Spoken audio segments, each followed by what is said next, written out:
Selamat pagi, salam sejahtera untuk teman-teman semua, Bapak Ibu sekalian. Saya Firdaus Panderaja, selaku Senior Investment Solution Manager Bukalapak, akan memandu sesi kita hari ini dalam rangka Bulan Inklusi Keuangan 2020 dengan tema Bincang Investasi dan Produk Keuangan Digital, Kiat Siasati Pandemi. Sebelum kita melanjutkan sesi kita hari ini, saya boleh minta izin dulu untuk melepas masker kita supaya lebih jelas, karena kita juga sudah menerapkan protokol kesehatan, kita sudah menjaga jarak dengan aman. Hari ini saya senang sekali ditemani, saya tidak sendirian, saya ditemani oleh dua orang narasumber yang merupakan, saya bisa bilang salah dua dari Bukalapak Leaders yang akan memberikan pemaparan, pandangan, dan tips serta kiat-kiat yang menarik buat teman-teman pendengar semuanya. Yang pertama adalah Victor Lesmana selaku Director of Payment, Fintech, dan Virtual Products Bukalapak. Selamat pagi, Mas. Selamat pagi, Mas Pande. Sehat dan aman, Mas ya? Alhamdulillah, syukur-syukurnya. Narasumber yang kedua, tidak kalah pentingnya adalah Dinda Arisia selaku AVP of Investment and Financial Solution dari Bukalapak. Selamat pagi, Mbak Dinda. Pagi. Semoga aman juga ya? Insya Allah aman. Sehat. Oke, pertanyaan pertama, in which one of the most important questions lah yang sekarang sering diomongin, di teman-teman yang bukan hanya di luar, bukan hanya di sektor keuangan, tapi di seluruh masyarakat gitu. Isu pandemik. Bahwa kita sekarang sebenarnya isu pandemik itu merebak dari awal bulan Maret kalau di Indonesia. Berarti sudah kurang lebih lewat dari 7 bulan gitu. Maka memang sekarang pertanyaannya adalah bagaimana sih menurut pandangan Mbak Dinda dan Mas Victor yang memang bekerja di sektor keuangan sendiri. Bagaimana sih isu pandemik ini tuh mempengaruhi perekonomian dan juga sosial di Indonesia sejauh ini? Mungkin dari Mbak Dinda dulu. Oke, kalau kita lihat sih memang sekarang pandemi ini kan memang sudah jalan kurang lebih 7-8 bulan ya. Kita lihat memang perilaku sosial, perekonomian banyak sekali yang berubah. Tidak hanya di Indonesia tapi juga di seluruh dunia. Jadi saya lihat ini adalah era adaptasi terbesar ya yang terjadi mungkin di zaman ini. Di mana banyak sekali orang yang merubah pola perilakunya, pola hidupnya. Tapi kalau misalnya kita lihat sekarang memang ada di beberapa aspek memang kita melihat peningkatan, tentunya di aspek yang lain karena kita berbicara tentang pandemi juga ada penurunan. Dengan ini kalau kita lihat artinya apa? Di situ ada tantangan dan ada kesempatan gitu ya. Betul. Mas Pande. Jadinya tantangannya tuh apa sih? Mungkin banyak sekali teman-teman kita juga atau keluarga kita yang mungkin masuk ke dalam events atau masa yang kurang beruntung gitu ya Mas Pande, mungkin dia ada yang kehilangan pekerjaannya contohnya. Tapi saya juga melihat banyak sekali peningkatan atau pertumbuhan-pertumbuhan di sisi pola perilaku bisnis dan perilaku sosial yang lainnya gitu. Kita lihat sekarang kalau kita ngomong di sisinya Bukalapak sendiri ya, transaksi online pun juga meningkat karena memang orang lebih jauh banyak tinggal di rumah. Dan gitu kita juga lihat sekarang bisnis-bisnis atau sektor-sektor yang sebelumnya contohnya mungkin tidak masuk dalam sektor atau kategori yang paling menarik gitu. Kita melihat juga perubahan kategori dalam hal tersebut. Jadi misalnya sebelumnya orang spending di sisi contohnya gadget gitu Mas, atau di sisi produk-produk seperti contohnya otomotif. Masuk ke masa pandemi ini bukan mereka tidak jadi spending, tapi ada perubahan perilaku spendingnya gitu. Sekarang mungkin mereka lebih banyak pilih produk-produk yang bentuknya primer gitu Mas. Jadi masuk ke health, food, seperti itu. Jadi kalau saya lihat mungkin kalau bisa saya summarize adalah selama 8 bulan ini banyak sekali perubahan perilaku, baik dari sisi bagaimana orang melakukan spendingnya mereka, bagaimana orang melakukan prioritas dari sisi keuangannya mereka, dan bagaimana industri secara keseluruhan ekonomi ini pun bergerak di sektor-sektor tertentu gitu. Tapi tentunya kalau kita lihat second half atau paruh kedua dari 2020 ini, sebenarnya apabila saya bilang kita sudah masuk ke masa pre-recovery dari sisi COVID atau pandemi ini sendiri. Jadi banyak sekali sign-sign atau tanda-tanda peningkatan ekonomi yang jauh lebih baik, walaupun memang ada dampak dari penurunan ekonomi yang terjadi di paruh pertama 2020 di Indonesia. Berarti kalau misalnya saya lihat dari penjelasan Mbak Nida bahwa memang sebenarnya pandemi ini yang sebenarnya secara umum memberikan dampak yang buruk bagi masyarakat dan juga secara perekonomian, tapi sebenarnya menimbulkan opportunity dan challenges tersendiri. Betul. Khususnya di sektor-sektor ekonomi. Kalau untuk Mas Victor sendiri, kira-kira Mas Victor, kalau di Bukalapak sendiri, kalau misalnya dari transaksi atau misalnya dari segi pembayaran atau dari produk virtual keuangan nih di Bukalapak, Bagaimana trennya, khususnya ketika di era pandemik ini, Mas Tentu Victor? saja. Mungkin kalau mau menarik, kita take one step back juga. Yes. Sebelumnya memang kalau kita lihat masa pandemi ini, kita melihat memang di satu sisi terjadi peningkatan dari juga jumlah seller juga yang ada di Bukalapak, karena seperti tadi mungkin ada yang mencoba mencari penambahan income atau juga mencoba mencari bisnis usaha yang baru. Nah, kita melihat memang terjadi peningkatan di sisi itu, dan dengan demikian juga terjadi perubahan juga dari sisi kategori-kategori yang ada yang mengalami kenaikan di dalam Bukalapak. Dari sisi pembayaran sendiri tentu kita melihat bahwa transaksi menggunakan digital money itu juga terus meningkat, karena juga di satu sisi banyak hal yang misalnya untuk ATM segala macam kan juga lebih susah ya, harus keluar. Jadi di mana menggunakan digital money akan memberikan kemudahan tadi. Jadi dari satu sisi itu terjadi peningkatan, kemudian dari sisi pembelian barang-barang pun juga kalau saya lihat itu virtual semakin banyak, karena misalnya kayak kita belum lama ini di tahun 2020 awal kita luncurkan produk Laku Pandai, di mana kita bekerja sama dengan salah satu bank terkemuka di Indonesia, dan kita memberikan layanan keuangan melalui mitra Bukalapak kita. Di situ peningkatan transaksinya bisa dibilang sangat tinggi. Kenapa? Karena itu sangat membantu masyarakat, di mana yang sebelumnya itu masyarakat harus datang ke cabang, di mana itu mungkin agak jauh dan kayaknya kok agak susah ya untuk mencari transportasi.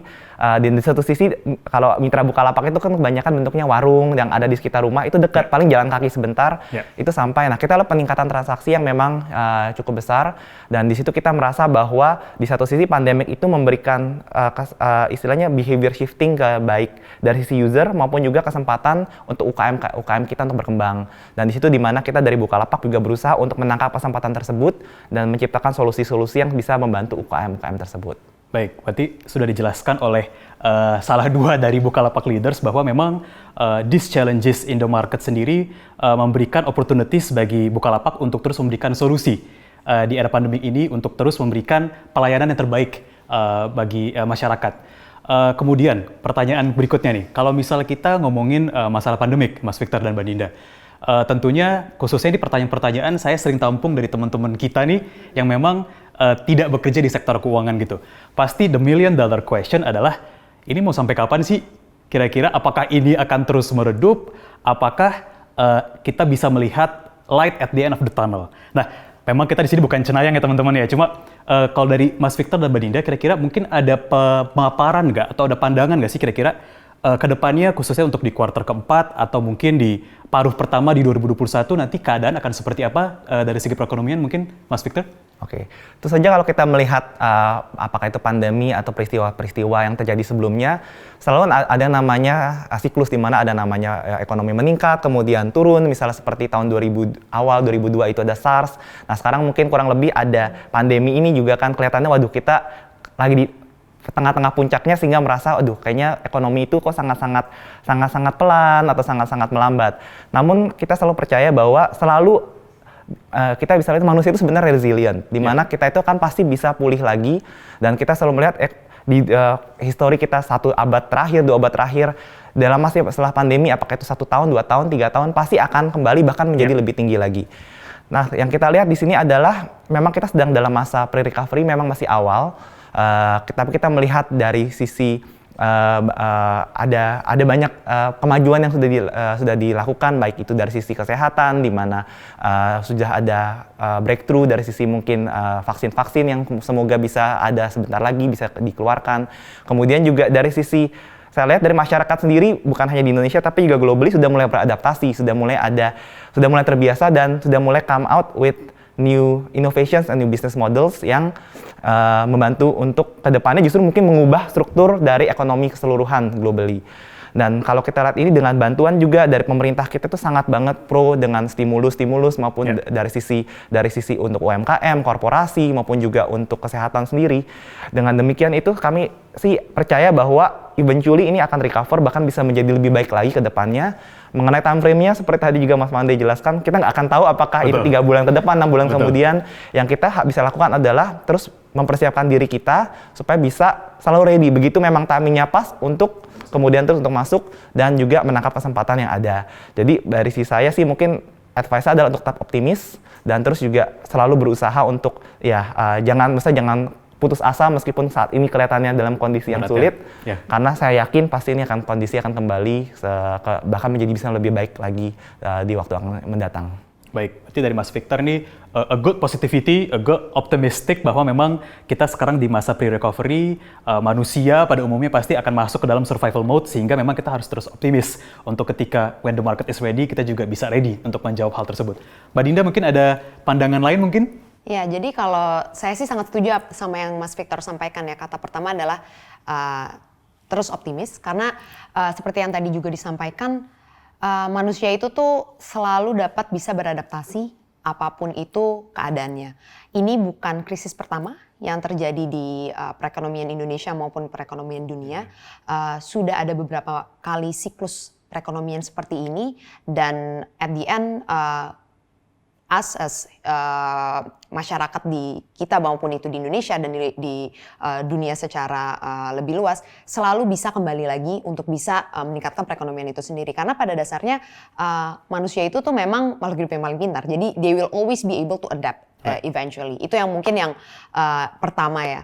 Tapi kalau misalnya kita boleh zoom in sedikit gitu ya Mas Pande, kalau kita lihat karena saya dari segi investasi, kita lihat beberapa faktor atau penentu atau indikator yang bisa kita lihat. Pertama, kalau misalnya kenapa sih saya bilang kita harus stay optimistic? Karena kalau misalnya kita lihat dari indeks harga saham contohnya dari sisi IHSG, memang kalau kita bandingkan dengan paruh pertama di kuartal kedua ya, pada saat pertama kali pandemi ini dampaknya terjadi secara masif di Indonesia, mungkin kita sangat melihat bahwa memang indeks harga saham langsung turun. Tapi kalau misalnya kita bandingkan dengan saat ini, di mana memang kita on the early stage of pre-recovery dari sisi COVID ini sendiri, kita lihat memang IHSG dalam 3 bulan terakhir ini juga melakukan terlihat ada peningkatan. Itu adalah indikator pertama bahwa memang berarti iklim investasi atau kepercayaan dari sisi masyarakat untuk kembali melakukan investasi pada kelas aset yang tersedia juga sudah meningkat. Kedua, kalau misalnya kita lihat dari kurs atau nilai tukar dolar ke rupiah, kita juga melihat bahkan belakangan ini juga sudah meningkat. Artinya apa? Berarti roda perekonomian di berbagai macam aspek itu sudah mulai bergulir kembali gitu. Yang juga paling menarik nih, harga emas contohnya Mas Mande. Kita bisa lihat sebenarnya harga emas ini sendiri tuh salah satu yang paling hip gitu ya di 2020 gitu. Kalau kita lihat memang peningkatan harga emas juga terlihat sangat signifikan. Kalau kita bandingkan dari awal tahun itu sudah rata-rata sekitar 30%. 3 bulan ke belakang ini pun sekitar 5%. Jadi memang kalau kita lihat itu salah satu indikator juga untuk kita melihat bahwa memang ternyata orang tuh masih melakukan roda perekonomian tetap bergerak, cuman seperti yang udah kita sampaikan di awal, ada perubahan perilaku nih. Mungkin yang sebelumnya orang lebih banyak cara investasinya, mungkin mereka lebih banyak beli properti, contohnya gitu ya Mas Ande ya, atau mereka mungkin jauh lebih banyak spending gitu. Di saat ini mungkin karena memang kita masih masuk di awal pandemi itu, kita masih banyak sekali ketidakpastian terhadap perekonomian, mereka berubah cara spendingnya mungkin lebih ke arah savings dulu di saat ini. Tapi kalau kita lihat dari indikator-indikator tersebut, mulai dari indeks harga saham, terus kita lihat dari sisinya USD IDR, kita juga lihat dari sisi emas, itu kita lihat sebenarnya ada peningkatan, ada perbaikan secara keseluruhan. Jadi maksud saya di sini adalah betul, kita masih tetap harus waspada gitu ya Mas Pande, dan kita tetap harus berhati-hati dalam bagaimana kita melihat perkembangan ini selanjutnya, karena memang belum ada yang bisa memprediksi, tapi beberapa indikator sudah menunjukkan bahwa memang kita at the early stage of recovery tadi. Jadi kita sebagai masyarakat, saya lihat ini nih saatnya untuk kita mencari potensi-potensi baru, kesempatan-kesempatan baru terhadap era yang baru ini, sehingga kita juga tidak ketinggalan nantinya in this new normal gitu ya Mas Pande. Dan percaya deh, kalau saya sih ngelihatnya the whole perekonomian Indonesia sendiri ini quite resilient. That's how I see it sih gitu Mas Pande. Nah, mungkin yang juga menarik nih Mas Pande, banyak yang ngomong, oke, gimana nih ya kita masuk ke masa resesi gitu. Kalau saya sendiri sih sebenarnya ini resesi itu tuh tidak hanya terjadi mungkin di Indonesia, tapi juga terjadi di negara-negara lain. Saya lebih melihat ini tuh sebenarnya dampak dari perekonomian yang berubah di kuartal kedua dan paruh pertama pada saat pandemi ini pertama kali terjadi gitu. Pastikan tentunya ada dampak yang tidak bisa kita hindarkan gitu ya Mas Pande. Tapi apakah ini menjadi satu sign weakness dari sisinya Indonesia secara keseluruhan? Kalau saya lihat sih tidak. Karena memang seperti yang tadi Mas Victor sampaikan, pemerintah itu tuh sangat-sangat pro untuk bisa membantu perekonomian di Indonesia bergulir. Banyak sekali stimulus-stimulus yang sudah dilakukan, baik itu secara makro ataupun secara mikro. Jadi kalau saya lihat di sini sendiri, waspada itu penting. Tapi jangan putus asa dan jangan skeptis terhadap kondisi yang sekarang terjadi di Indonesia. Berarti ini memberikan jawaban nih atau peace of mind buat teman-teman semuanya. Beberapa tren yang menarik menurut saya Mas Victor Badinda ya, bahwa memang karena pandemi itu mengubah pola perilaku masyarakat khususnya untuk mereka mengatur personal finance atau misalnya mengubah perilaku mereka dalam mencari pendapatan atau dalam bertransaksi. Sehingga sekarang muncul nih banyak beberapa fenomena baru di masyarakat gitu, Mbak Tidak Mas Victor, bahwa banyak yang mencari side hustle atau side works untuk mungkin mereka yang terkena dampaknya, misalnya mereka kena PHK atau misalnya mereka kehilangan penghasilan mereka dari pasangan mereka. Sehingga banyak nih, kalau saya lihat di sosial media, banyak yang sekarang misalnya menjadi social influencer atau banyak yang tadinya mungkin jualan offline, sekarang jualan di platform-platform e-commerce online seperti Bukalapak, atau sekarang bahkan muncul ada beberapa yang malah kayak MLM online gitu, produk kosmetik, produk makanan, segala macamnya gitu. Menurut pendapat Mas Victor nih, saya start dari Mas Victor dulu. Menurut Mas Victor tuh seperti apa, dan kalau misalnya ini agak out of topic sedikit, pernah bikin side hustle nggak kira-kira? Kalau saya untuk side hustle sih enggak, tapi kebanyakan ya banyak kan belinya aja kalau ada open PO biasanya gitu sih. Ikut malah ya, ikut malah ikut membantu ya? Seperti baik, itu. Baik. Ya kalau saya lihat sih sebenarnya ini suatu fenomena yang menurut saya positif ya, di mana dari sisi meskipun kondisi yang saat ini memang perekonomian yang dari sisi formalnya itu mungkin mengalami perlambatan, namun dengan adanya kreativitas orang-orang kemudian mencari side hustle tadi, kemudian mencari pendapatan tambahan itu, menurut saya adalah bukti bahwa sebenarnya masyarakat Indonesia itu resilient. Dimana kalau kita lihat sendiri banyak banget memang bahkan dari baik dari yang teman-teman saya juga atau mungkin yang beberapa yang saya kenalan saya juga itu memang banyak membuka bisnis-bisnis baru juga, apakah itu dari sisi berjualan barang atau memang membuat barang. Itu menurut saya sesuatu yang positif karena itu sebenarnya jangka panjangnya nanti mereka bisa malah menjadi independen gitu kan. Dan sebenarnya saya juga melihat itu banyak banget produk-produk menarik yang sebelumnya itu saya tahu, misalnya teman saya jago masak misalnya, sekarang dia buat roti. Jadi setiap minggu akhirnya saya jadi beli roti sama dia. Kita juga melihat bahwa ada peningkatan dari jumlah UMKM yang terdaftar di platform Bukalapak sendiri. Seperti contohnya kita meluncurkan yang namanya Bukafood, di mana Bukafood itu adalah kita memberikan platform untuk UMKM yang memang mereka mau berjualan produk-produk makanan karena itu mungkin sesuatu yang kebutuhan primer ya, dan di saat ini memang hiburan dalam masa pandemi memang kebanyakan ya makanan, dan itu memang terjadi peningkatan yang signifikan dari sisi demand maupun juga dari sisi supply-nya tadi, dan kita melihat ini menunjukkan bahwa terjadi pergeseran dengan aja side job tadi itu yang memberikan penghasilan tambahan. Menurut saya suatu yang menurut saya sangat ini sih suatu fenomena yang sangat positif menurut saya, dan diharapkan dengan adanya fenomena ini juga nanti begitu ekonomi kita pulih bisa menjadi basis untuk ekonomi kita yang lebih kuat. Dan kalau kita melihat juga sebenarnya dari pemerintah sendiri juga banyak melakukan inisiatif seperti program kartu prakerja segala macam, yang kita lihat itu sebenarnya dampaknya itu positifnya itu banyak banget, karena dari feedback dari user-user yang kita bicara yang membeli program kartu prakerjanya di Bukalapak, mereka merasa bahwa banyak banget skill-skill yang mereka dapatkan melalui program prakerja tersebut, mulai dari yang mungkin paling umum seperti tadi digital marketing, itu yang memang cukup banyak yang ke sana, ataupun juga memang bagaimana membuat bisnis online supaya mungkin mereka tahu caranya membuat produk namun tidak tahu cara memasarkannya.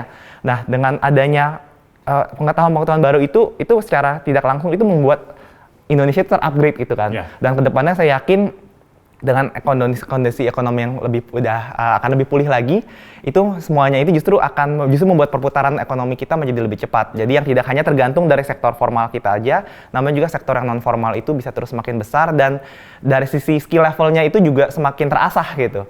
Jadi kalau saya lihat dengan adanya side hustle segala macam itu sesuatu yang menurut saya harus puji untuk orang-orang melakukan side hustle, side job tersebut, karena itu menunjukkan bahwa ya kalian semua itu benar-benar kreatif dan benar-benar itu terus semangat dalam kondisi yang sulit. Demikian. Mas Victor pro berarti ya terhadap orang-orang yang side hustle atau mempunyai side job gitu ya, selain dari mungkin kerjaan mereka sehari-hari. Mbak Dinda, influencer bukan? Bukan, belum. Kayaknya Mbak Dinda nih influencer nih. Enggak, bukan ya? Calon influencer kelihatannya. Oh, berarti ada side hustle juga gitu. Selain ngurusin Bukalapak nih yang udah baik pekerjaan. Cuma kalau Mbak Dinda sendiri mungkin di inner circle-nya atau di keluarganya mungkin banyak gak sih melihat bahwa this phenomenon ini banyak nih sekarang. Mungkin ada saudaranya yang mungkin sekarang jadi banyak jualan atau misalnya open PO yang tadi Mas Victor bilang atau misalnya MLM kayak sekarang produk kosmetik atau lain sebagainya. Gimana Mbak Dinda view-nya? Kalau saya sih ngelihatnya ini seperti yang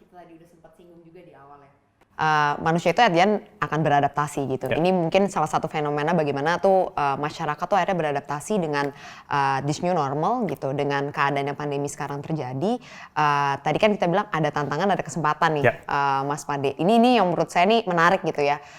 Ternyata pada saat kita tuh menghadapi satu tantangan, nih banyak sekali kesempatan yang terbuka gitu. Dan yang paling meningkat itu adalah perilaku untuk mereka masuk ke dalam digital transaction atau perilaku mereka di digital industry gitu. Dan menurut saya sih ini tuh suatu fenomena yang sangat positif ya, seperti yang tadi Mas Victor juga sudah sampaikan, karena memang pada ujungnya kan roda tetap harus berputar nih Mas ya, periodisasi tetap harus ngebul gitu, dapur harus ngebul gitu ya. Jadi saya ngeliatnya sih hal-hal seperti ini tuh sesuatu yang tidak hanya bisa membantu perekonomian dalam skala mikro atau dalam skala rumah tangga, hal ini juga yang sebenarnya tuh bisa membantu nantinya pemulihan Indonesia secara skala besar atau secara makro gitu Mas. Karena kalau kita lihat sebenarnya perekonomian Indonesia ini tuh kan bertumpu besar sekali pada consumption ya, atau konsumsi masyarakat gitu. Konsumsi masyarakat itu siapa sih yang berperan besar? Adalah mikro ekonomi itu sendiri gitu Mas. Jadi kalau saya ngelihatnya kalau misalnya ada perubahan perilaku selama memang ini tuh menuju ke arah di mana perputaran ekonominya masih berputar dan ke arah positif, ini tuh sesuatu yang lebih mendukung lagi sign-sign atau tanda-tanda perbaikan ekonomi itu sendiri gitu. Mungkin di awal pada saat COVID pertama kali terjadi atau pandemi terjadi, kita masih bingung nih. Kita harus kayak gimana ya beradaptasinya. Nggak usah di dalam skala ekonomi untuk nyari side hustle gitu loh Mas. Kita aja nih yang alhamdulillah gitu ya masih diberikan pekerjaan dan kita masih bisa kerja langsung aja. Kita ada tuh masa adaptasi di mana tadinya kita work from office gitu ya, kita masuk ke work from home gitu. Terus ada perilaku yang berubah kan Mas ya, kayak oke, sebelumnya kita mungkin nggak terlalu teki-teki banget gitu misalnya. Sekarang berubah semuanya serba virtual. Hal ini yang terjadi di perubahan-perubahan ini yang terjadi memang di skala kecil ini tuh berdampak besar, termasuk yang tadi salah satu contohnya adalah side hustle ini sendiri atau mencari pendapatan tambahan. Dan menurut saya ini justru yang paling penting gitu. Setiap masyarakat ini tuh harus semakin kreatif gitu loh Mas, untuk bisa mencari kesempatan-kesempatan, bisa meng-capture atau menangkap kesempatan-kesempatan tersebut. Karena apalagi contohnya kalau kita sekarang nih Bukalapak ya secara keseluruhan, kita kan memang bergerak di dunia UKM dan UMKM gitu. Kita juga banyak ngobrol nih Mas, mungkin yang sebelumnya nih orang-orang atau para penjual-penjual yang banyak jualannya itu offline gitu, karena sekarang mobilitas itu lebih terbatas, sekarang banyak sekali yang masuk ke sisi online. Dan banyak sekali yang mulai berjualan online. Di sisi kita melihatnya itu sangat positif Mas, karena berarti pada saat itu kreativitas atau ekspansi bisnisnya pun juga jadi jalan. Harapan kita besar sekali pada saat pandemi ini sudah lebih mereda, kita sudah bisa beraktivitas secara normal lagi. Offline bisnisnya tetap bisa jalan, online bisnisnya pun juga bisa tetap jalan. Nah, mungkin yang perlu saya zoom in sedikit mengenai side hustle ini adalah nanti mungkin kita bisa ngobrol lebih lanjut ya Mas ya. Bagaimana orang-orang atau masyarakat yang sebelumnya mungkin berpendapatan tetap gitu ya Mas ya, atau orang gajian pindah menjadi entrepreneur gitu atau pindah menjadi wira swasta. Tentunya kan ada perubahan manajemen dari sisi cash flow nih Mas.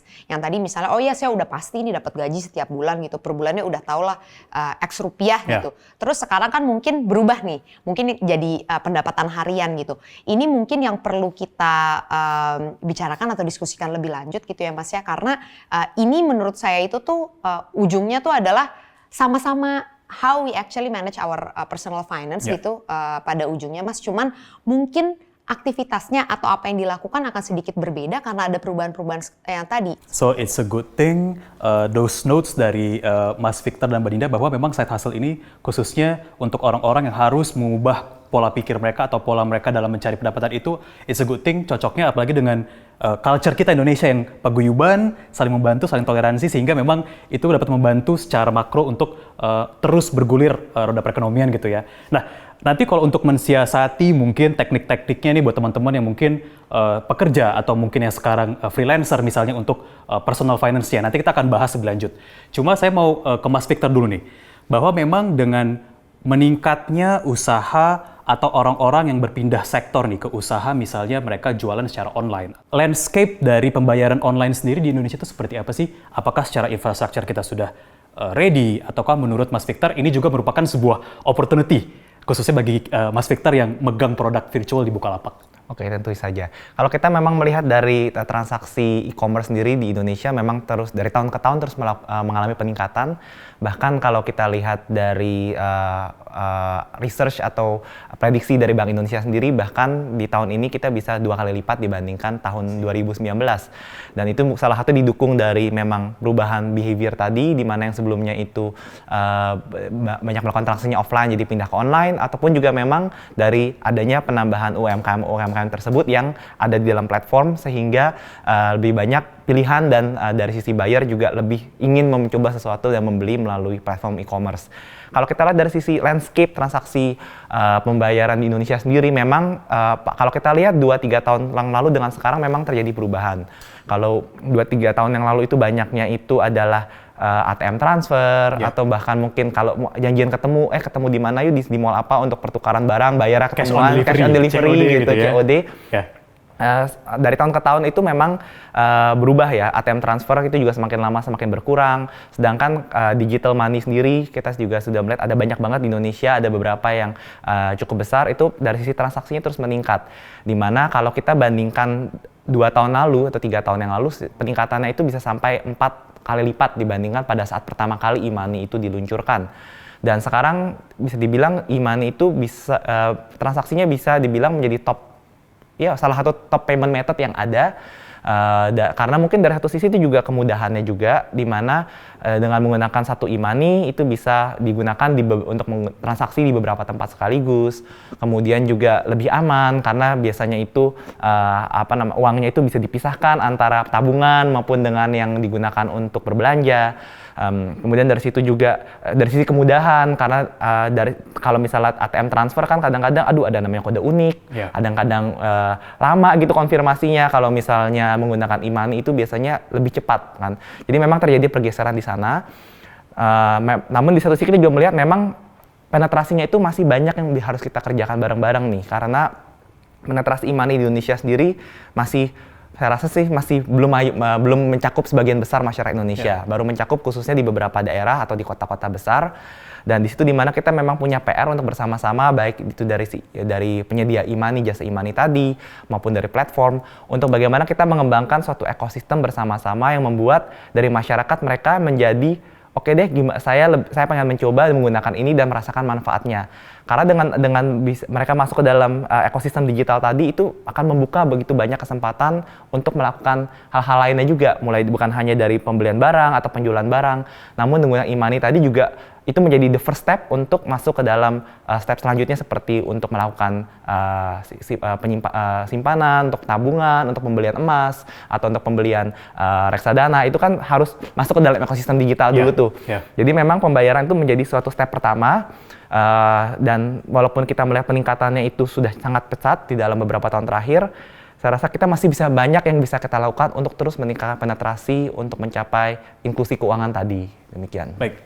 Berarti kalau misalnya saya bisa lihat nih, Mas Victor, bahwa memang opportunity-nya banyak. Karena the behavior of people sendiri dalam melakukan transaksi udah mulai shifted. Kemudian kemudahan yang diciptakan oleh innovator-innovator, salah satunya Bukalapak, memberikan pertumbuhan atau memicu pertumbuhan dari segi pembayaran online sendiri semakin meningkat. Cuma kalau misalnya Mas Victor sendiri untuk menanggapi bahwa memang challenge-nya adalah infrastruktur yang mungkin belum merata di Indonesia. Kalau untuk landscape-nya untuk 5 tahun ke depan misalnya, Mas Victor melihatnya visinya akan seperti apa sih Mas untuk pembayaran online ini di Indonesia? Kalau saya melihat sih eventually Indonesia akan mengikuti beberapa trajektori dari beberapa negara lainnya yang memang sudah ahead in the curve, seperti contohnya Tiongkok misalnya, di mana mereka bisa dibilang 3-4 tahun lebih awal dibandingkan Indonesia, dan penetrasi dari digital money itu sudah sangat besar dan juga sangat mudah, apapun itu bisa melakukan menggunakan e-money, bahkan untuk donasi pun semuanya lewat udah nggak pakai cash lagi, semuanya tinggal nomor rekeningnya nomor akunnya berapa, tinggal langsung tek gitu kan. At the palm of your hand. Iya, dan semua itu sudah terintegrasi dari sisi aplikasinya maupun dari sisi ekosistemnya juga.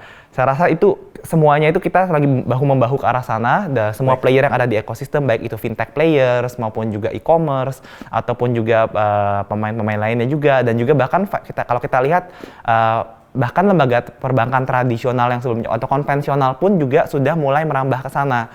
Mulai dari misalnya digital bank account opening, kemudian juga transaksi investasi juga yang dibuat menjadi semuanya serba digital. Itu kan sudah ada banyak solusi-solusinya tadi.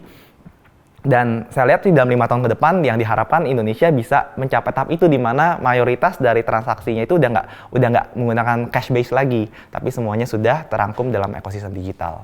Baik, thank you Mas Victor penjelasannya.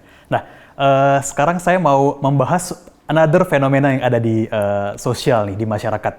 Mbak Dinda, saya meng-quote ya, salah satu quote dari salah satu writer terkenal di Amerika ketika dia menuliskan buku Psychology of Money. Dibilang bahwa memang krisis atau efek dari pandemi ini, gara-gara ada virus corona ini, melahirkan sebuah generasi baru yang bisa dibilang adalah generasi super saver atau penabung super, yang mereka sekarang memang menjadi lebih berhati-hati dalam mereka melakukan investasi atau mereka dalam mengatur keuangannya. Nah, kalau menurut Mbak Dinda sendiri, gimana sih Mbak Dinda? Sekarang tuh apakah orang itu memang menjadi lebih jauh berhati-hati untuk mengeluarkan uang dalam segi spending gitu? Itu akan seperti apa sih Mbak Dinda? Iya, menurut saya ini fenomena yang unik sekali ya Mas ya. Jadi memang kalau kita lihat salah satu data kemarin Gubernur Bank Indonesia Pak Peri juga sempat ngobrol gitu ya, sempat memberikan satu statement di mana memang peningkatan dana pihak ketiga yang terjadi di Indonesia itu bahkan meningkat double digit pada saat pandemi ini terjadi gitu. Jadi itu artinya apa? Berarti memang saat ini masyarakat terutama yang berada di kelas produktif gitu ya Mas ya, itu tuh memang sekarang cenderung lebih ingin menabung. Kenapa sih seperti itu? Karena memang tidak bisa kita pungkiri masih banyak ketidakpastian yang terjadi di segi perekonomian Indonesia. Oleh karena itu memang banyak sekali masyarakat yang memang sekarang cenderung lebih berhati-hati untuk mereka bisa melakukan spending. Dan ini menurut saya di sisi lain, ini juga salah satu dampak positif ya Mas ya dari terjadinya pandemi ini, karena memang literasi keuangan pun juga menjadi meningkat. Kalau misalnya kita lihat mungkin sebelumnya, misalnya contohnya ya Mas ya, saya ngobrol sama adik saya gitu ya, yang mungkin dia masih di usia yang sangat produktif, dan gitu dia mungkin di awal masa karirnya, mungkin dia belum kepikiran tuh Mas, oke nanti nih saya perlu nggak sih dana darurat? Penting nggak sih saya menyimpan dana darurat? Penting nggak sih saya untuk mulai menabung gitu? Tapi dengan terjadinya pandemi ini, di mana memang membuka mata banyak sekali masyarakat bahwa ketidakpastian dan perubahan ekonomi itu sangat mungkin terjadi dan sangat cepat terjadinya, sehingga dia sekarang mempunyai pola pikir yang jauh lebih panjang gitu loh Mas. Mungkin horizonnya sebelumnya mungkin ya udah deh saya pikirin setahun sampai 2 tahun ke depan gitu. Sekarang mereka horizon mengenai pengelolaan keuangan tuh menjadi lebih panjang. Jadi kalau saya lihat sendiri memang itu terjadi fenomenanya Mas, dan itu merupakan dampak dari beberapa ketidakpastian yang terjadi terutama di awal-awal pandemi ini terjadi. Dan memang ini kalau saya ngelihatnya harapan saya juga ya Mas ya, ini selain meningkatkan literasi keuangan pada segelintir masyarakat saja, ini juga bisa dapat meningkatkan literasi keuangan ke lebih banyak lagi masyarakat gitu. Karena memang ini saat-saat yang sangat kritikal Mas untuk kita bisa melihat tadi sempat saya singgung bagaimana sih kita memanage cash flow kita. kita harus bisa melihat bahwa sekarang memang yang pertama nih Mas, dengan adanya peningkatan yang tadi contohnya dari sisi deposito atau penyimpanan dana pihak ketiga, berapa penting sih untuk kita tuh bisa melakukan penyimpanan emergency fund. Ya, misalnya pada saat di pandemi ini ya Mas ya, ada mungkin salah satu keluarga kita, keluarga dekat kita misalnya contohnya kebetulan harus dirumahkan. Pada saat itu kita harus membantu, atau pada saat itu keluarga sedang sakit, hal-hal tidak terduga ini tuh harus diposkan atau harus disisihkan dari pendapatan kita secara disiplin, habitual gitu loh Mas. Kita harus tumbuhkan habit untuk bisa savings di sisi emergency fund. Itu yang pertama. Berapa sih biasanya ditanyain ya Mas ya. Kalau itu tuh tergantung sih Mas ya dari pendapatan masing-masing, tapi rule of thumb-nya kurang lebih 30% dari total pendapatannya. Dan yang kedua, dari sisi spending. Ini yang menurut saya paling penting nih. Kalau sebelumnya misalnya kita kayak pergi jalan deh ke mall contohnya gitu ya. Atau misalnya kita pengen pergi deh di weekend gitu. Atau kita pengen ada spending pergi ke bioskop lah contohnya gitu Mas ya. Kita sekarang ini dengan terjadinya pandemi ini dan berkaitan dengan super savers tadi yang lebih berhati-hati, sebenarnya yang lebih kita lihat itu adalah bagaimana kita bisa memprioritaskan pengeluaran kita tadi. Apakah memang itu urgent? Atau itu hanya sesuatu yang kita inginkan saja gitu loh Mas. Jadinya dalam hal ini saya rasa ini juga secara tidak langsung mendidik masyarakat atau memberi wawasan kepada masyarakat untuk bisa memilah-milah pos-posnya tadi. Mana sih yang benar-benar penting, mana sih yang mungkin masih bisa ditunggu. Prioritas dari sisi pengeluaran ini tuh menurut saya adalah salah satu faktor yang kritikal untuk bisa membantu masyarakat terus beradaptasi dan berjuang di masa pandemi ini, dan harapannya tidak hanya terjadi di masa pandemi ini, tapi ini salah satu habit yang bisa secara berkesinambungan dilakukan. Pertanyaan lanjutan buat Mbak Dinda, karena saya agak penasaran. Kalau misalnya Mbak Dinda sendiri mungkin bisa lihat ya, secara umum atau mungkin dari berdasarkan behavior user-user kita di Bukalapak di bidang investasi, apakah Mbak Dinda menyadari ada pola atau shift di dalam pola perilaku investment mereka, di mana mungkin mereka sekarang masuk ke aset-aset yang mungkin less risky dibandingkan sebelumnya, mungkin sebelum di era pandemi mungkin mereka akan masuk kebanyakan di aset-aset yang mungkin lebih high risk gitu. Apakah itu kejadian atau memang sebenarnya tidak ada impact sama sekali Mbak Dinda? Kalau saya sih percaya itu kembali lagi kepada profil resiko masing-masing investor Mas. Tapi apakah ada dampak dari sisi pandemi? Jawabannya adalah ada dampaknya. Karena kalau misalnya kita ambil contohnya ya, di masa pandemi ini kembali lagi ada beberapa ketidakpastian secara ekonomi yang terjadi. Tentu ada kecenderungan dari masyarakat untuk memilih investasinya jauh lebih aman atau jauh lebih tidak beresiko. Jadi kalau kita lihat memang banyak sekali peningkatan dari segi transaksi di aset kelas atau kelas aset instrumen investasi yang jauh lebih less risky seperti contohnya emas. Atau kalau misalnya kita lihat dari sisi reksadana, mungkin mereka masuk ke kelas aset yang jauh lebih tidak beresiko, contohnya reksadana pasar uang. Mungkin secara profil resiko seperti saya contohnya ya Mas, mungkin saya agresif gitu melihat tujuan keuangan saya seperti contohnya. Tapi pada saat pandemi ini terjadi mungkin saya memilih kelas-kelas aset yang lebih tidak beresiko karena memang itu tetap bisa membantu saya untuk melakukan investasi, tapi di satu sisi lebih sesuai pada market yang saat ini, keadaan pasar yang saat ini terjadi. Itu terutama dampaknya terjadi pada paruh pertama 2020 ya Mas ya. Tapi kalau kita lihat masuk ke paruh kedua 2020, sebenarnya dampak temporary itu sendiri tuh sudah banyak shifting sih Mas. Sekarang dengan memang indikator-indikator yang sebelumnya sudah saya sampaikan itu menunjukkan perbaikan ekonomi, masyarakat-masyarakat yang memang sebelumnya cenderung masuk ke safe haven aset class, sekarang sudah masuk lagi Mas ke dalam kelas aset yang memang cenderung lebih beresiko. Risky ya? Ya, karena sebenarnya memang bukan karena mereka tidak ingin investasi di kelas aset yang lebih beresiko, cuman karena kelas aset yang lebih beresiko itu terkena dampak yang paling besar di paruh pertama 2020, sehingga mungkin banyak orang yang wait and see gitu Mas. Masuk ke paruh kedua ini saya lihat sih sudah kembali lagi sih Mas. Perilakunya sudah kembali lagi, justru yang menarik itu adalah lebih banyak yang menabung secara atau melakukan investasi secara jumlah investor gitu ya Mas ya. Jadi sih kalau saya lihat dampaknya ada. Tapi saya lihat dampak itu tuh merupakan dampak sementara Mas, tentunya karena keadaan pasar itu sendiri masuk ke Q4 ini atau masuk ke kuartal keempat ini, saya lihat sign-nya itu sudah masuk lagi ke perbaikan atau masuk ke sisi bagaimana behavior mereka menabung atau berinvestasi di masa pre-COVID atau sebelum COVID. Seperti Baik, itu, Mas. Mas Victor, Mbak Dinda, untuk bisa dikasih tahu bahwa apakah ini itu adalah fact atau fiction? Kalau misalnya memang ini adalah myth yang salah, berarti salahnya kenapa? Kalau misalnya benar, gimana gitu ya? Saya mulai dari Mas Victor dulu deh. Ada teman saya yang bilang, Mas Victor, bahwa kalau misalnya kita menabung, berarti kita nggak perlu mencatat pengeluaran dong. Kan kita udah nabung, semuanya udah dikontrol. Berarti expenses kita ya udah nggak perlu di-track. Itu benar nggak sih, Mas Victor? Kalau menurut saya sih itu kurang tepat ya. Bahkan saya sendiri aja setiap pengeluaran saya memang selalu saya catat juga gitu. Kenapa? Karena satu juga itu untuk memudahkan saya bisa melihat apa sih pos-pos pengeluaran yang selama ini saya gunakan. Sehingga dengan demikian saya tahu nih, misalnya saya dapat uang sekian, sebenarnya itu kemana aja sih, dan kemudian di bulan berikutnya siapa tahu saya bisa melakukan optimisasi yang lebih baik. Dan kecenderungannya kalau misalnya kita udah merasa bahwa kita sudah menabung sekian, sisanya oke kita bisa habiskan sebanyak-banyaknya gitu kan. Nah seringkali itu kita mungkin kurang wise ya untuk bisa menghabiskan dengan baik, karena seperti tadi bisa jadi kita harus mempersiapkan untuk emergency fund, untuk dana cadangan, atau mungkin kita ingin membeli sesuatu yang di kedepan harinya, misalnya untuk ganti gadget atau untuk jalan-jalan. Nah, kadang-kadang itu kita harus planning dari awal. Kalau kita cuma bilang ya udah deh saya punya 70% sisanya saya habiskan, terus nanti pada saat saya mau jalan-jalan atau misalnya keluarga ngajak, ayo kita pergi yuk, ngambil dari tabungan jadinya kan. Jadi ada baiknya itu kalau memang tercatat dengan rapi, dan memang kalau memang ada kebutuhan yang memang kita udah rencanakan, kita bisa pos-poskan itu. Kalau misalnya memang ada sisanya lagi, silahkan gitu. Kita juga harus bisa menikmati hidup juga gitu kan ya.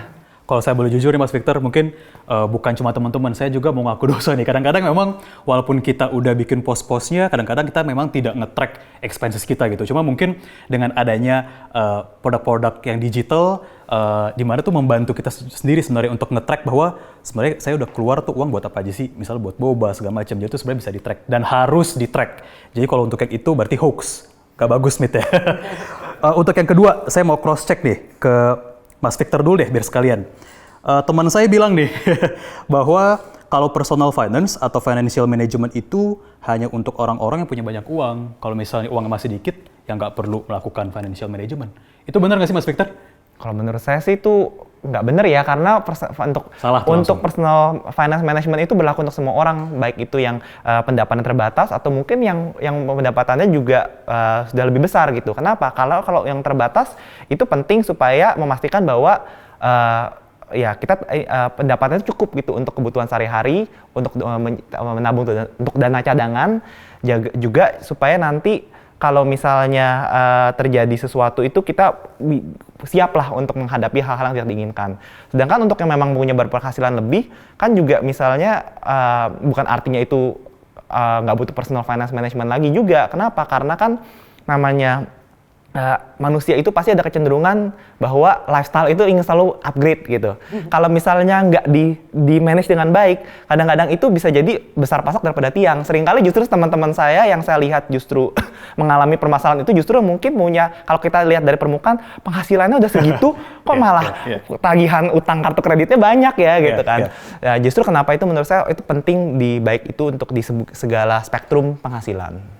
Bahwa berarti kalau misalnya dari Mas Victor sendiri bahwa pengaturan keuangan itu sama pentingnya untuk orang yang mungkin sekarang penghasilannya masih minim atau masih terbatas, atau yang mungkin sekarang sudah upgraded dalam segi pendapatan, itu akan sama pentingnya. Itu berarti Mas Victor ya. Tuh teman-teman. Nah, kalau untuk yang ke mitos-mitos yang ketiga nih, berarti aku langsung coba untuk cross-check ke Mbak Dinda nih sekarang. Mbak Dinda, kalau misalnya untuk investasi gitu ya, ini sekarang sebenarnya saya sering dengar juga sih dari keluarga saya, dari inner circle saya gitu, bahwa dibilang bahwa kalau untuk ngomongin retirement fund atau persiapan kita untuk nanti ketika udah di usia sudah tidak produktif atau di usia pensiun, katanya kalau untuk persiapan masa tua mah mendingan nanti aja, kalau sekarang mendingan kita consume atau kita urusin untuk yang short term dulu aja gitu loh.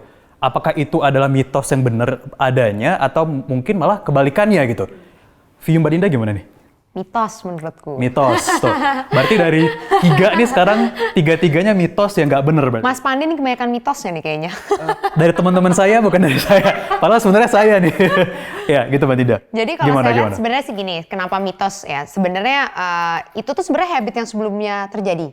Jadi memang sebelumnya ada suatu kepercayaan lah gitu ya. Mungkin tidak di seluruh masyarakat, di segelintir masyarakat saja memang, aduh kalau nabung buat tua tuh ntar-ntar aja deh, kita fokus dulu untuk yang sekarang. Dan saya pun juga menyadari itu karena berbagai macam faktor. Faktor pendapatan kah, faktor pekerjaan kah, dan memang kita juga harus melihat tidak semuanya punya privilege untuk langsung bisa secara ideal melakukan cash flow managementnya. Tapi kalau kita lihat sekarang sebenarnya kita tentunya ya Mas Pande ya, kalau misalnya nanti kita udah kakek-kakek, nenek-nenek gitu ya, nggak sampai kakek nenek lah. Kalau kita udah pensiun kan tentunya kita pengen, harapan kita tuh pengen terus bisa menjaga lifestyle yang sekarang kita miliki tentunya kan. Kalau misalnya kita, atau kalau bisa lebih baik lagi gitu kan ya Mas ya. Nah, bagaimana nanti kita bisa menjaga lifestyle yang kita miliki atau menjaga pendapatan yang kita rasa cukup untuk mendukung kebutuhan kita sehari-hari kalau misalnya kita tuh tidak melakukan, tidak menyisihkan tabungan sedikit atau dana sedikit untuk bisa mendukung kebutuhan kita nanti di masa tua. Dan itu tentunya semakin kita mulai lebih early, semakin kita mulai itu lebih awal, semakin ringan jumlah yang harus kita siapkan gitu ya. Jadi misalnya kalau misalnya kita ambil perbandingan simpel aja, misalnya saya nanti kita baru siapin dana pensiun itu misalnya pada umur 45 contohnya, yaitu 10 tahun dari masa kita akan pensiun retirementnya gitu. Mungkin pendapatan bulanannya misalnya contohnya 5 juta rupiah gitu Mas, mungkin kehidupan yang nyaman pada saat itu di angka 5 juta rupiah. Kalau misalnya kita harus membayangkan misalnya dari retirement sampai dengan nantinya itu harus menjaga 5 juta rupiah setiap bulan pada saat kita sudah tidak ada pendapatan lagi dan kita hanya punya waktu 10 tahun kurang lebih untuk menyiapkan itu tentunya akan lebih berat apabila kita sudah mulai menyiapkannya di usia contohnya mulai dari 20 tahun atau mulai dari 30 tahun, itu tentunya akan lebih ringan gitu loh Mas. Jadi mungkin yang sebelumnya harus disisihkan misalnya kalau kita mulai dari 40 tahun gitu ya Mas, misalnya harus disisihkan langsung 40% gitu. Atau 50% dari pendapatan 40 atau 50% dari total pendapatan gitu. Mungkin kalau kita mulai lebih awal akan lebih ringan, mungkin hanya perlu diposkan 20%-nya. Dulu kalau misalnya kita harus buka rekening mungkin ada rupiah tertentu yang harus disiapkan. Sekarang sudah banyak sekali mulai dari e-wallet itu udah mulai bisa dari dana yang sangat terkecil. Dan kalau kita lihat dari sisi investasi sekarang pun mau itu dari sisi misalnya contohnya reksadana sudah bisa mulai dari Rp1.000 Mas. Rp1.000 udah bisa investasi reksadana. Iya, berarti meaning itu orang nggak mungkin punya alasan untuk menunda berarti dong? Betul, jadi saya lihat ini tuh adalah satu kemudahan untuk bisa memberikan keringanan-keringanan dan perubahan dari habitnya tadi gitu loh Mas. Mungkin sebelumnya investasi reksadana itu harus mulai dari 100.000 sampai 1 juta rupiah gitu. Sekarang udah mulai dari Rp1.000 tuh mungkin sekarang udah lebih mahalan gorengan kali Mas daripada beli reksadana ya kan gitu. Bener. Atau kalau misalnya kita lihat beli emas dulu mungkin kita harus beli batangan 1 gram gitu contohnya, atau di perhiasan gitu di bawah itu, dan itu mungkin jadi jauh lebih mahal. Kalau sekarang, kalau kita lihat seperti contohnya di Bukalapak gitu ya Mas ya, bisa mulai dari Rp100 gitu. Rp100 gitu. Satu koin logam udah bisa beli setara dengan emas. Betul, jadi ini tuh menurut saya satu inovasi-inovasi yang juga sudah bisa merubah mitos-mitos yang sebelumnya memang mungkin terjadi, tapi kalau kita lihat dengan perubahan zaman, perkembangan teknologi, dan juga ekosistem digital yang semakin besar, yang sebelumnya fakta sekarang sudah beralih menjadi mitos-mitos gitu ya Mas ya. Jadi tadi penting sekali untuk menabung early seawal-awalnya karena akan menjadi lebih ringan ke depannya. Dan yang kedua, ini terbuka untuk siapapun. Baik itu yang bahkan belum punya penghasilan pun, kita yang mungkin mulai dari mahasiswa contohnya, itu udah bisa mulai nabung. Karena memang sekarang jumlah minimum investasinya di berbagai macam layanan itu sudah jauh lebih dipermudah. Seperti itu Mas. Berarti langsung 2 mitos yang tadi dibantuin Mas Victor juga, bahwa kalau misalnya untuk saving dan investment, it's not for everyone, it's for everyone. Nggak punya alasan lagi. Kalau misalnya ada untuk menyiapkan dana pensiun, yang berarti itu kan sebenarnya kebutuhan yang jangka panjang. Ada ini nggak sih Mbak, tips untuk mungkin memilih produk yang seperti apa sih yang lebih cocok gitu? Mungkin buat teman-teman yang sekarang lagi mau tahu gitu, Mbak Dinda. Kalau saya sih ngelihatnya yang pertama kembali lagi ya Mas ya, Fundamentalnya adalah kenalan dulu nih sama diri kita gitu ya. Ya. Kita tuh karena pada saat kita melakukan penempatan dana, baik itu bentuknya tabungan atau investasi, kita harus kenalan dulu sama diri kita. Pertama yang ditanya adalah kita ini tuh tipe investor yang seperti apa gitu. Ya.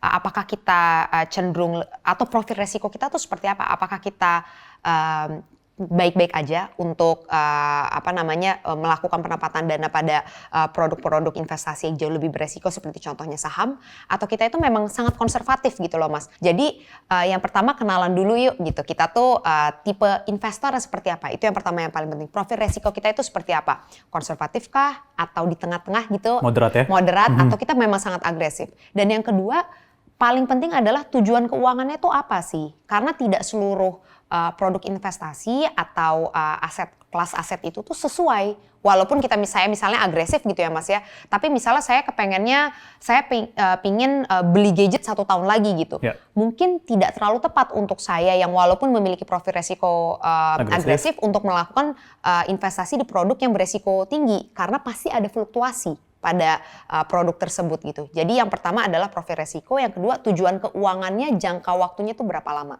Itu yang paling penting gitu, supaya kita bisa menyesuaikan antara profil resiko kita seperti apa dan produk apa sih yang perlu kita pilih gitu. Dan yang terakhir ya Mas ya, menurut saya itu adalah budayakan membaca. Jadi mungkin itu sedikit tips and trick gitu ya Mas Tips dan yang triknya ya. paling Hygiene. dasar ya. Ya. Tapi saya lihat banyak sekali pertanyaan-pertanyaan yang juga masih berputar di topik-topik yang mendasar tadi itu Ya. loh Mas. Mitos yang terakhir, ini juga banyak ditanyain nih Mbak Dinda sama teman-teman saya. Mereka bilang bahwa utang itu sama dengan hal yang buruk. Menurut Mbak Dinda sendiri gimana? Apakah semua hutang itu buruk? Kalau misalnya buruk itu seperti apa? Kenapa? Kalau misalnya yang bagus, mungkin yang bagus seperti apa Mbak Dinda? Kalau menurut saya sih Mas, itu mitos ya. Mitos lagi. Untuk keempat kalinya berarti semua mitos kita patahkan hari ini ya. Jadi karena kalau saya lihat sebenarnya gini sih, dalam personal cash flow management ada satu nih pilar yang paling penting adalah pengeluaran dan pemasukan, savings dan juga spending gitu ya Mas ya. Di dalam pilar spending ini sendiri, pos yang paling pasti terjadi itu adalah pinjaman. Dan kalau saya lihat, apakah semua pinjaman itu buruk? Jawabannya tentu saja tidak semuanya buruk. Tidak semuanya buruk ya. Tergantung pinjamannya itu untuk apa.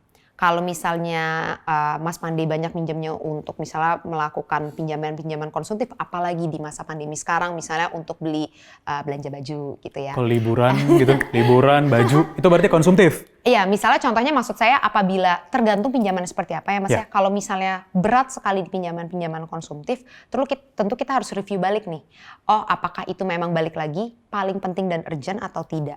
Tapi kalau misalnya pinjaman-pinjamannya itu berbentuk produktif, contohnya misalnya untuk pinjaman untuk saya nambah inventory di Oke. usaha saya gitu. Oke. Atau pinjaman untuk saya tambah mesin atau tambah supply di usaha saya, itu kan yang nantinya bisa membantu pemasukan dan itu berbentuk produktif. Pinjaman-pinjaman seperti itu tentu saja tidak bisa kita bilang buruk gitu loh Mas. Apakah seluruh pinjaman konsumtif juga buruk? Tentu saja tidak. Selama memang sesuai dengan yang tadi kayak Mas Victor bilang, tidak lebih besar pasak daripada tiang Ya. gitu ya Mas ya. Tapi tentunya kalau kita balik lagi ke konteks hari ini, di mana memang sekarang lagi di masa pandemi, pinjaman-pinjaman konsumtif ini sebaiknya memang bisa kita tekan. Karena kita masih dalam kondisi di mana kita waspada nih, kuda-kudanya masih harus kenceng gitu ya Mas Pandey ya, supaya memang nantinya kita tidak ada di suatu kondisi atau masyarakat tidak ada di suatu kondisi yang terbelit di hutang-hutang yang konsumtif gitu loh Mas. Jadi ya kalau bisa saya simpulkan, tergantung pinjamannya apa. Selama itu memang pinjaman produktif di masa saat ini memang sangat baik, saya lihat masih bisa mendukung. Tapi apabila itu pinjaman konsumtif, dilihat dulu betul-betul dibutuhkan atau tidak. Apabila bisa ditekan, lebih baik ditekan. Seperti itu Mas. Baik, thank you Mbak Dinda. Berarti kalau misalnya untuk sifatnya utang-utang yang produktif yang bisa memutar omset kita lagi, dan it is a good thing. Tapi kalau utang-utang yang sifatnya konsumtif, luxury atau tersier, mungkin sekarang dikurangi dulu gitu kali Mbak Iya. Dinda ya. Especially di masa, kita sekarang lagi masa yang lagi uncertain nih. Nah, berarti hari ini nih kita udah mematahkan 4 mitos yang sebenarnya sangat terkenal, apalagi kalau misalnya kita ngomongin di isu financial management. Jadi semoga ini bisa membantu teman-teman untuk lebih mengatur lagi dan memperbaiki lagi ilmu financial managementnya. Mbak Dinda dan Mas Victor, yang khususnya sekarang bekerja di Bukalapak untuk handling produk-produk investasi dan keuangan gitu ya. Kalau kita berbicara tentang bisnis keuangan gitu, produk keuangan atau investasi, pasti erat kaitannya dengan trust, dengan kepercayaan dari pelanggan, karena memang kita kan yang biasanya berurusan atau berkaitan dengan uang, pasti memang kepercayaan merupakan sebuah basis yang paling penting lah. Berarti kalau dari Mas Victor sendiri bahwa memang untuk terus menjaga biar untuk transaksi itu selalu aman, bahwa memang kedua belah pihak harus berperan aktif ya, dari kita sebagai Bukalapak yang pencipta atau pembuat produknya, dan juga dari pengguna, supaya kita benar-benar harus lebih aware untuk terus melakukan secure transaction. Kalau misalnya kalau saya lihat nih, berarti Mas Victor, kuncinya adalah edukasi yang terus-menerus terhadap pengguna kita, agar mereka bisa lebih aware dan mereka bisa lebih tahu nih, sekarang tuh froster-froster luar sana tuh bekerja seperti apa sih? Nah, kalau saya boleh tahu Mas Victor, edukasi ini tuh sebenarnya Bukalapak udah banyak lakukan gak sih sebenarnya untuk ke pengguna-pengguna kita, Mas Victor? Kita sudah banyak sekali melakukan itu melalui reminder yang berulang, apakah itu email. Jadi kita secara regular kita akan memberikan reminder kepada user-user kita, sudah waktunya untuk mengganti password, atau misalnya kita juga memberikan artikel-artikel atau misalnya short summary untuk ini loh best practices untuk menjaga keamanan akun. Itu kita selalu lakukan, dan tentu juga dari sisi kita juga pada waktu login ke aplikasi juga kita suka ada reminder, silahkan ganti password Anda gitu kan. Itu juga supaya membantu kita untuk mengingatkan untuk oh ya ini udah saatnya nih, kita udah sekian lama, udah 6 bulan mungkin nggak kita ganti-ganti, itu setahun, kan ada kemungkinan mungkin passwordnya melebar kemana-mana, misal karena kita menggunakan sharing password di berbagai macam akun. Meskipun dari sisi Bukalapak kita sudah menjaga keamanan dari akunnya, namun kan kalau nama sharing password bisa aja dari tempat lain gitu kan. Kalau pakai password yang sama bisa jadi akunnya terkompromi. Hal-hal seperti itu edukasi yang kita juga lakukan, bahkan juga kita lakukan di Buka Bantuan, itu semua hal-hal yang berhubungan dengan edukasi juga materinya kita masukkan di sana. Baik, thank you Mas Victor. Sekarang aku berlanjut ke Mbak Dinda, bahwa memang sekarang nih kalau kita berbicara tentang safe transaction atau safe investment, kalau misalnya khususnya di setahun belakangan ini ya, kita sering banyak sekarang dengar isu-isu tentang investasi bodong, atau misalnya lembaga-lembaga keuangan yang mungkin tidak menetapkan good corporate governance ketika mereka menjalankan service mereka gitu. Kalau menurut Mbak Dinda sendiri, sebenarnya kenapa sih isu itu terus merebak, dan kenapa banyak user atau banyak pelanggan yang memang masih sangat tergiur gitu dengan iming-iming return yang sangat besar dalam jangka waktu yang pendek misalnya? Kenapa sih hal itu terjadi gitu loh Mbak Dinda? Iya. Tadi kalau misalnya kita ngomongin tentang investasi bodong, tadi kan kita sempat ngobrol nih. Kalau kita pilih investasi, kita harus kenalan. Pertama, kenalan sama diri kita, dan yang kedua, kenalan juga sama produknya, gitu kan ya. Jadi jangan tergiur pertama. Mindset dalam melakukan investasi itu jangan tergiur dari sisi return saja atau imbal hasil saja gitu loh ya Mas ya. Jadi tentunya itu satu indikator yang penting, karena tentunya kita melakukan investasi itu kita ingin melakukan pengembangan kekayaan atau peningkatan dari dana yang kita tempatkan. Tapi return itu tidak hanya satu-satunya faktor yang perlu kita pertimbangkan gitu. Kita harus juga mengetahui apakah memang produk tersebut dijamin tidak sih, memang sudah memiliki lisensi yang seharusnya dimiliki nggak sih, datang dari provider. Seperti contohnya misalnya reksadana datang dari manajer investasi yang sudah memiliki izin nggak sih gitu. Itu sih hal-hal basic itu yang menurut saya tuh harus kita kenali dulu sebelum kita pengen investasi. Saya banyak sih Mas yang dapat pertanyaan juga gitu ya dari teman-teman di Bukalapak gitu ya.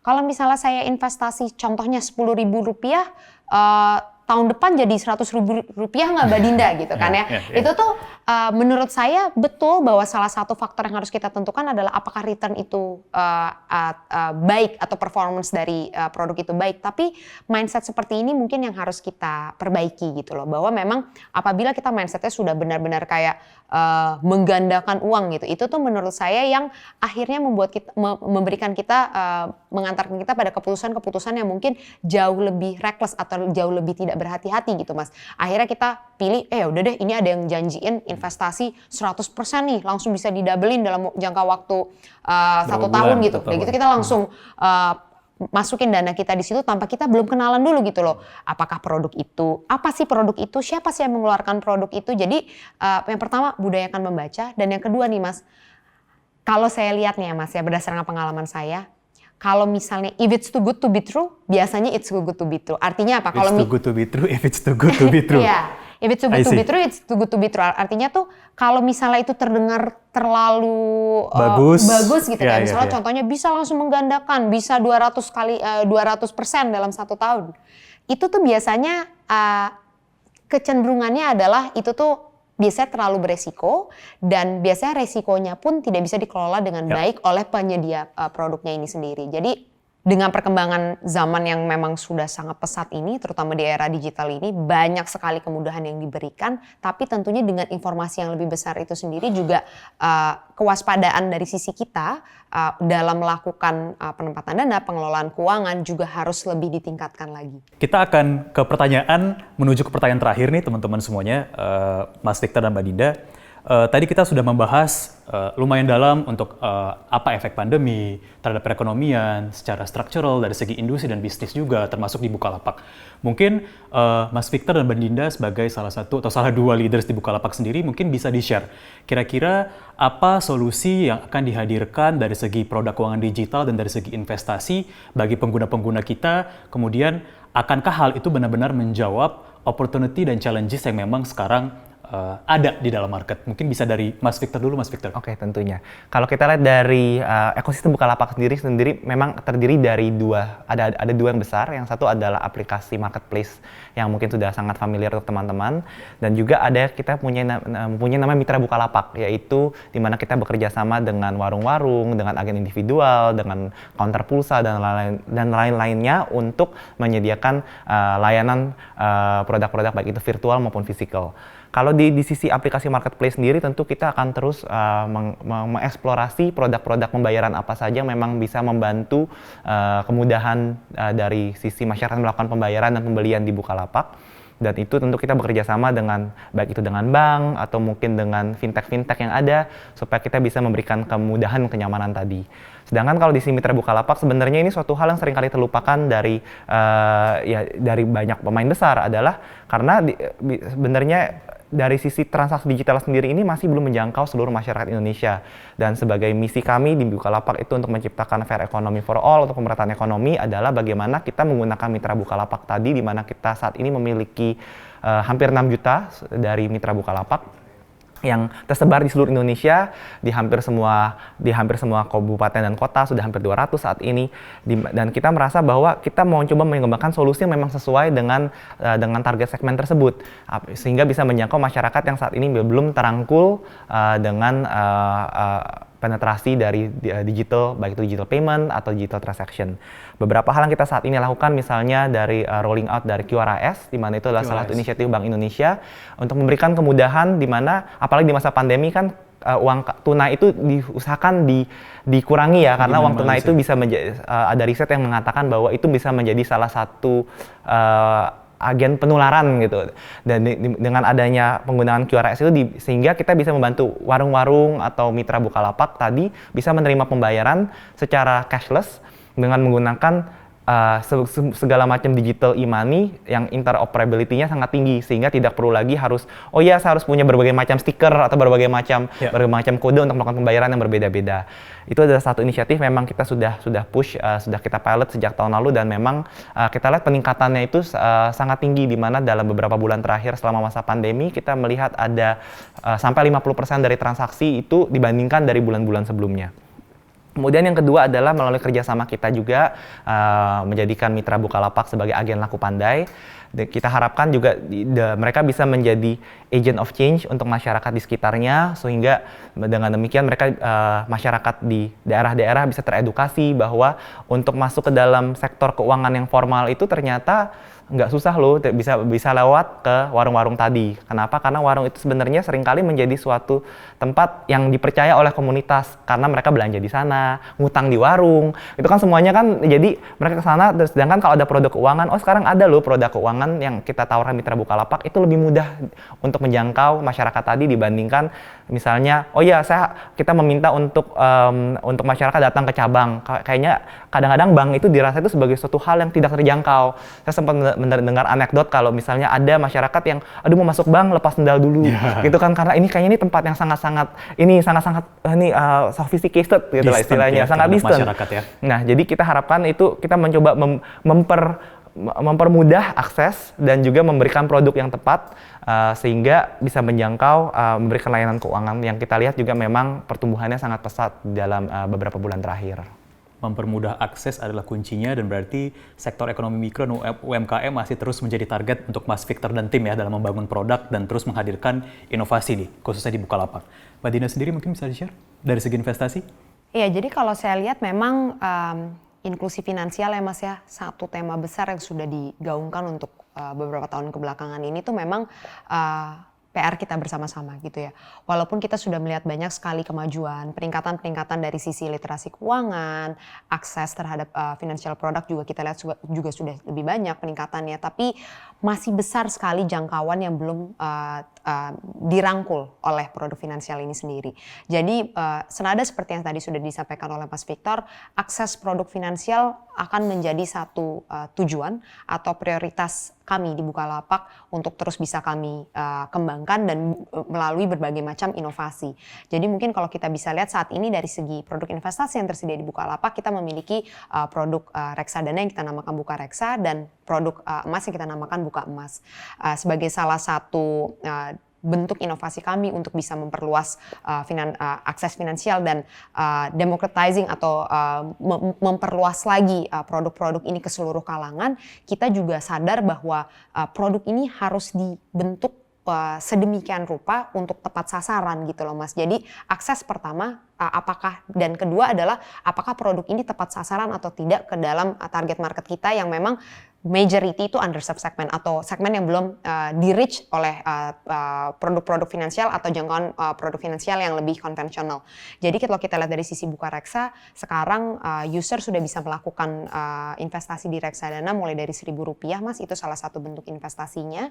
Dan kalau di sisi Buka Emas sendiri memang user bisa melakukan pembelian emas mulai dari Rp100. Jadi kita memang sebisa mungkin membuat suatu produk yang affordable atau dapat dijangkau oleh lebih banyak lagi masyarakat di Indonesia. Dan sekarang kami juga sadari memang belum seluruh masyarakat di Indonesia ini tuh memiliki privilege atau kemudahan untuk bisa punya contohnya handphone untuk bisa mendownload banyak sekali platform aplikasi. Jadi bagaimana kita meng-create satu omni-channel experience ke seluruh user kita itu menjadi salah satu yang sangat kritikal. Jadi kita terus-menerus meng-empower lagi mitra Bukalapak kita untuk bisa menjadi agen perubahan gitu ya Mas ya. Untuk bisa provide this omni-channel experience dengan cara apa? Saat ini seluruh warung-warung yang memang sudah menjadi mitra Bukalapak kami itu bisa menjadi tempat untuk melakukan pembelian emas. Jadi memang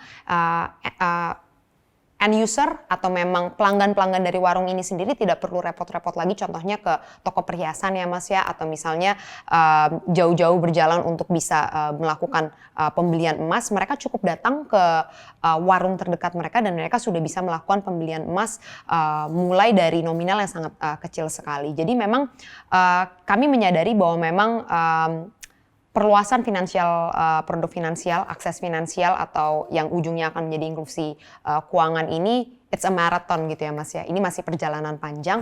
Tapi dari sisi kami di sisi Bukalapak, kita percaya, makanya itu kita jadikan visi dan misi kami bahwa di sini kita bisa berkontribusi lebih baik lagi untuk membantu perekonomian Indonesia, terutama di segmen underserved yang nantinya kita percaya bisa memberikan masa depan yang lebih baik kepada target market yang tadi sudah kita sampaikan. Seperti itu Mas Pande. Menarik Mbak Dinda. Mungkin kalau misalnya kita pernah dengar mungkin di awal-awal bulan Oktober ini bahwa memang ada berita bahwa Bukalapak meluncurkan Buka Investasi Bersama sebagai upward baru dari Buka Reksa. Mungkin Mbak Dinda bisa menjelaskan dikit ke teman-teman semuanya. Pas nih momennya dengan bulan inklusi keuangan dan berarti ada salah satu revolusi action lah yang dilakukan oleh tim Bukalapak melalui tim investment. Mungkin bisa di-share seperti apa Mbak Dinda? Jadi itu mungkin itu salah satu bentuk komitmen kita ya Mas Pande, bahwa memang kita seperti tadi udah disinggung juga dalam kita melakukan atau kita memberikan layanan di produk finansial ini, kepercayaan itu adalah salah satu hal yang menjadi aset dalam bisnis kita ini ya Mas ya, dalam kita melakukan industri usaha kita ini. Jadi sebagai bentuk komitmen kita untuk terus mendukung inklusi finansial dan memberikan lagi layanan yang lebih baik kepada seluruh user kami meningkatkan keamanan dalam bentuk meningkatkan keamanan dan kepatuhan kami kepada regulasi yang berlaku di Indonesia dengan cara kami mendaftarkan diri untuk mendapatkan lisensi langsung untuk menjadi agen penjual reksadana. Jadi memang sebelumnya Bukalapak ini bergerak sebagai gerai gitu ya Mas ya, gerai. Jadi memang kita bermitra dengan beberapa agen penjual reksadana lainnya, dan dengan adanya buka investasi bersama ini nantinya akan menjadi agen penjual reksadana yang akan melengkapi keseluruhan layanan kami, bisa meningkatkan lagi keamanan dan kenyamanan karena memang gampangnya keseluruhan dari awal proses sampai akhir proses itu dikelola langsung oleh tim Bukalapak. Kami berharap bahwa ini akan menjadi suatu komitmen untuk bisa lebih luas lagi menjangkau masyarakat dan bisa meningkatkan kenyamanan dari segi pengguna untuk berinvestasi di platform Bukalapak. Seperti itu. I see. Thank you Mbak Dinda. Dari Bukalapak sendiri akan terus menjawab tantangan bahwa memang end game-nya adalah inklusi keuangan dan literasi keuangan, sehingga semoga Bukalapak pun sendiri akan terus berupaya untuk memudahkan dan memperluas akses dan bisa membantu pemerintah sebagai agent of change. Sebelum kita mengakhiri sesi kita hari ini, izinkan saya untuk mengucapkan terima kasih kepada dua narasumber kita yang telah meluangkan waktunya. Thank you so much Mas Victor for coming. Terima kasih. Mbak Dinda, terima kasih atas meluangkan waktunya. Terima kasih. Semoga informasi pemaparan yang telah dijelaskan oleh dua narasumber ini dapat memberikan bantuan atau pedoman teman-teman untuk menyiasati era pandemi saat ini. Sekian untuk hari ini, semoga kita semua bisa bertemu lagi di kesempatan dan sesi-sesi berikutnya. Salam sejahtera dan stay safe.